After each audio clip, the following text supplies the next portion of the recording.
A interação que causa as variações de velocidade não é instantânea.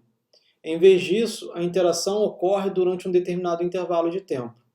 E só existe a variação da velocidade enquanto há a interação, seja a interação de contato ou a distância. O componente x da aceleração média durante a interação é igual à variação no componente x da velocidade dividido pela duração da interação.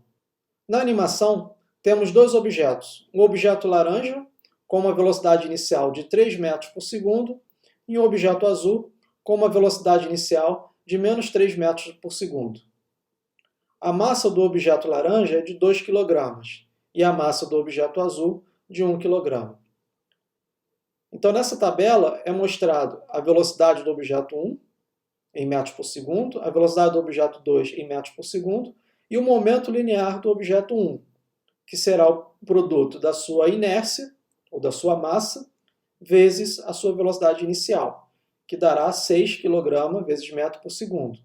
E da mesma forma, o momento linear do objeto 2, que será a sua inércia, de 1 kg, vezes a sua velocidade, de menos 3 metros por segundo. Logo, o momento linear inicial do objeto 2 é de menos 3 kg vezes metro dividido por segundo. O gráfico dessa animação é o gráfico da aceleração, em metros por segundo ao quadrado, pelo tempo em segundos. Vejamos o que acontece quando eu rodar a simulação. Os objetos se aproximam e a aceleração é igual a zero, porque não há uma interação.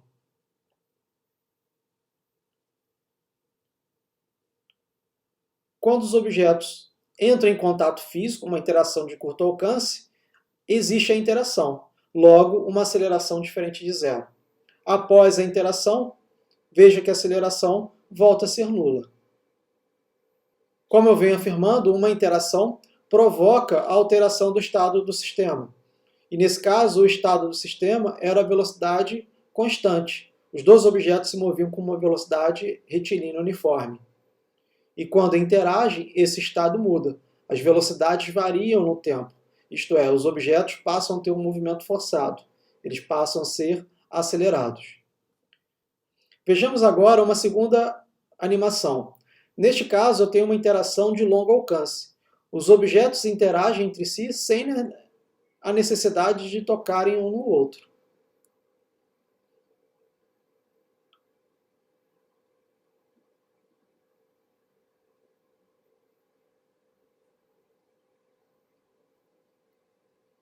A razão entre as acelerações, isto é, tomando a aceleração do objeto 1 dividido pela aceleração média do objeto 2, vai ser igual à variação das velocidades do objeto 1 pela variação da velocidade do objeto 2, pois os intervalos de tempo da interação são iguais. Isto é, ΔT1 é igual a ΔT2. Eu posso dizer também que a razão entre as acelerações dos objetos 1 e 2 é igual a menos a razão inversa das inércias. Esse resultado vem da conservação do momento linear em um sistema isolado. A variação do momento linear do sistema é igual a zero. O momento linear do sistema antes da colisão é igual ao momento linear depois da colisão.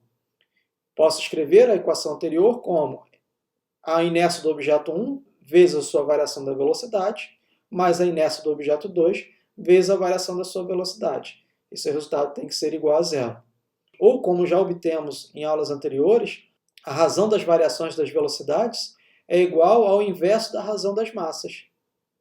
E este resultado que eu utilizei ao substituir na equação anterior, ΔV1 sobre ΔV2, pela razão inversa das massas. Portanto, a razão das acelerações é igual ao inverso da razão das massas. A partir dessa simulação, nós podemos calcular as variações das velocidades do objeto 1 e do objeto 2 e a razão das suas massas, m2 sobre m1, pois essas informações são dadas na tabela e também com parâmetros de entrada.